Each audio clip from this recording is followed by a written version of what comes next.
Hey, to'xtab turing, ayog'ingizdan jippi yeshlik tipni chigib qo'ying.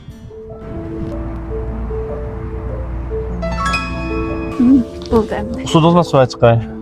Ma'qul, men shu yerda saqlab turay-ya. Ma'qul. Man qarang ukam. Qarashdan siz bu shayga yaqurtin kelganda qilsiz. Men tunamsiz edi.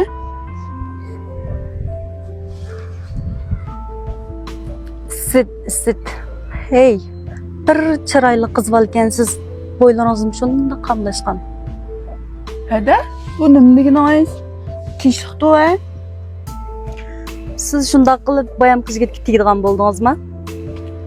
Ha, bir ish bo'ldimi? Bir ish bo'lmadi, ukam man qarang. Sizga qarab men bek ichinib ketib barman. Bayam bir qul yo'q yigit bo'lsa-chi, bundan burunqi yo'ldishim. Burunqi yo'ldishingiz o'sni bo'pti. Qarasam to'y qilmagandek tursiz. Qanday qilib u bir qul yo'q keraksizga tegishni o'ylashib qoldingiz? Voy edi, sizlar nima demoqchi? Nim qilsiz meni ishim arlashib? Man qarang ukam. Siz uni qanchalik tushunsangiz, uning cho'q qolganlarini bilsangiz, balkim bu to'ydan voz kechishingiz mumkin. Biz arlashyaptqili, ancha uzun bo'lmasmi? Men uni xil obdalla tushunman. U men intayin bek kuyundim. Sizlar bugun men nim demoqchi? Chidmayapsizmi? Chidamayapsizmi? Man qarang ukam. Siz yaxshi bo'lsin deb davatman bu gaplarni. O'chib butun yurtda qaziga bug'ilib, beshin ko'taksiz bo'lib ketgan. Shu sababdan mushak ko'rgan bo'lishi mumkin. Ha, yana-chu, yana qanday ishlari bor? Men bir deb turay. Uning manqaga eskiligini sizga desam baribir tushunmaysiz ukam. Balki mushta desam aniqlam xato tushunishingiz mumkin ukam. Qarab baqsam, mendan beklam kichikkansiz. Sizga qarab bek echinib qoldim ukam. Oshundoq bir qul yo'q, meyib odam to'y qilsangiz, ertagun do'st birodarlaringizning oldida beshingizni ko'tarib manga olamsiz? Demak, siz shun ajrashib ketdim, na'am?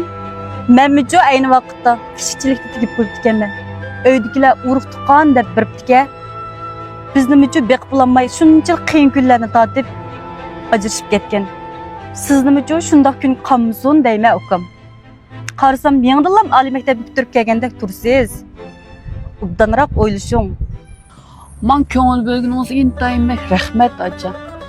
Lekin ikkimiz arlashyaptqil ancha uzun bo'lmasmi? Men uning qandaqligini, qandaq odam ekanligini obdan bilaman. Bir qul yo'qosnim bo'pti. Uning shunchalar tirishqan holatini men o'z ko'zim bilan ko'rdim. Biz necha vaqtdan beri shuncha tirishib shirkatdan birini qurdik. Yana taq nurg'un qarzlarni tugatdik. Sizning mushundaq ilg'or bir erni men o'tinib berganingizga intayin rahmatchim edi. Nima? Yaxshi ko'nglim bilan gap qilsam, mening oldim shirkat qurdik, nurg'un pullarni topdik deb ketgandi. Bas sağlıklı inceleme. Su içme. Rahmatda. Ne ama öyle. Hem ba ikkisinin halini. Tak şirket kurganmış. Çoğlakni. Sen nima deding? Ne erimni haqoratlikchi oldingmi? Men qara, onangni emgan bo'lsang, og'zingdan chiroyli gap chiqdi. Qaraganda eshakni emgan o'xshaysan. Sappas. Jo'ram bo'ldi.